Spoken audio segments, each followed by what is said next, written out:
महा 24 न्यूज मध्ये आपलं हार्दिक स्वागत। हेलो, मैं डॉक्टर खालिद अंबेकर।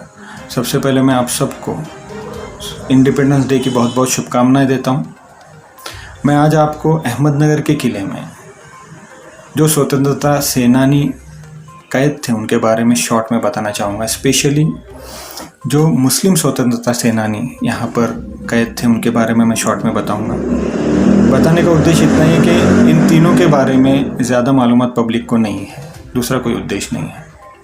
हम सबको पता है कि अगस्त 1942 में ऑल इंडिया कांग्रेस कमेटी की तरफ से एक आंदोलन छेड़ा गया था, भारत छोड़ो आंदोलन। तो उस आंदोलन में बड़े बड़े स्वतंत्रता सेनानी ने एक्टिवली पार्टिसिपेट किया, जिनमें कि जो टॉप मोस्ट जो 12 स्वतंत्रता सेनानी थे उनको अहमदनगर के किले में कैद किया गया, जिनमें जवाहरलाल नेहरू, सरदार वल्लभ भाई पटेल, मौलाना अबुल कलाम आज़ाद जैसे बड़े फ्रीडम फाइटर थे। इन 12 स्वतंत्रता सेनानी में 3 स्वतंत्रता सेनानी ये मुस्लिम थे, आसिफ अली, मौलाना अबुल कलाम आज़ाद और डॉक्टर सईद महमूद। इन्हीं तीनों के बारे में मैं आपको शॉर्ट में थोड़ी सी मालूमात देना चाहूँगा। सबसे पहले आसिफ अली। आसिफ अली का जन्म 1888 में यूपी के बिजनौर ज़िले में हुआ था।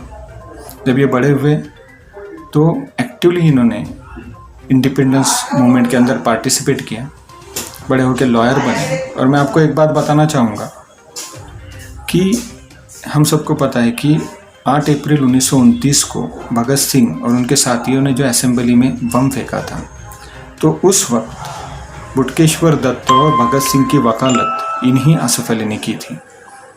भारत स्वतंत्र होने के बाद अमेरिका में पहले भारत के राजदूत रहे, उसके बाद उड़ीसा के भी राज्यपाल कुछ दिनों तक रहे। दूसरे जो व्यक्ति है डॉक्टर सईद महमूद, इनका जन्म बिहार में हुआ था और ये बड़े होके इन्होंने भी स्वतंत्रता मूवमेंट में या स्वतंत्रता संग्राम में एक्टिवली पार्टिसिपेट किया।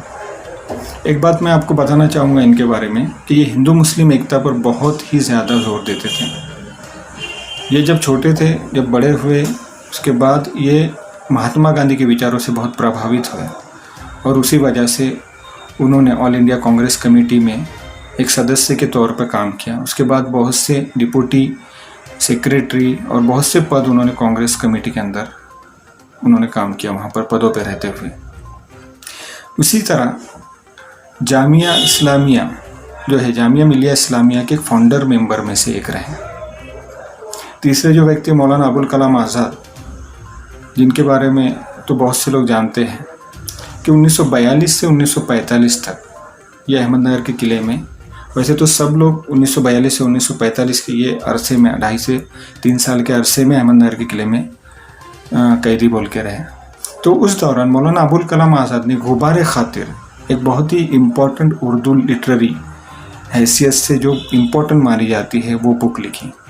तो गुबारे खातिर क्या है? तो गुबारे खातिर ये कुछ नहीं तो एक लेटर्स है, 24 लेटर्स है जो उन्होंने अपने दोस्त को भेजने के लिए लिखे थे, पर कैद होने की वजह से वो उन्हें भेज नहीं सके।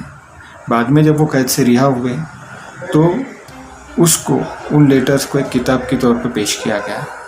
उन्हीं का उसका ही जो कलेक्शन है, 24 लेटरों का जो कलेक्शन है, उसी को ही गुबारे खातिर कहा जाता है। ये बहुत ही इम्पोर्टेंट उर्दू के लिटरेरी के हिसाब से इम्पोर्टेंट बुक मानी जाती है।